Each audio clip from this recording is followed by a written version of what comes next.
A day in my life with a small bakery owner. So for today's video, manghimo ta og Paw Patrol nga design cake. So ang iyahang cake base kay chocolate, ubi moist chocolate. So muna siya mag-assemble sa atong cake. So ang iyahang filling is choco mousse. So muna jud ang filling na choco mousse with Oreo filling. Dayon na tay choco moist with chocolate ganache. Pero atay batang din haa is choco mousse. So ana ra na siya ka sayon himuon. So after ana human na jud ginabutangan na natong towel sa tunga para dili na siya matumba. Kinahanglan jud mabutangan na especially sa kuan kana ang layo ang atuan, so nagabutang jud ta ana para ang cake di na siya mahiwi-hiwi. So ana ra na siya.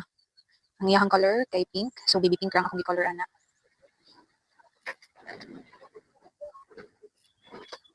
So magchika sa ta, nakabalo ba mo atong story katong ang paglaom sa usa ka bag-ong adlaw.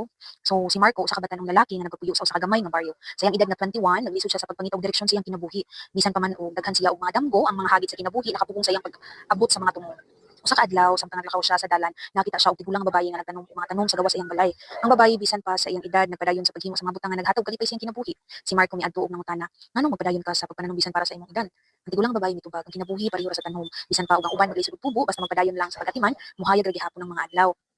Sa mga pulong sa tigulang nakauna-una si Marco, nakita niya ang mga paglaom ug mga damgo dili nagdepende sa kahimtang sa usa ka tawo apan sa ilang pagpaningkamot ug sa ilang pagtuo sa kaugalingon. Nagsugod siya sa pagtanom og mga ideya ug mga plano sa iyang kinabuhi bisan pa man og mga kalisod nga mag-apekto kaniya. Ang iyang paglaom nagkanunay og pag-uswag ug siya nasayod ng tanan mga abot sa hustong panahon. So, grabe no, laban na jud ta sa kinabuhing lingkod. Sama sa usa ka batanong lalaki nga si Marco. So, storytelling sa ta, niya hapit na jud ta mahuman sa ato ang pag-design sa atong cake. So, lisod jud kayo ning cake, Hamison, mo nang kinahanglan jud na siya og kuan power sa pagpa Hamis.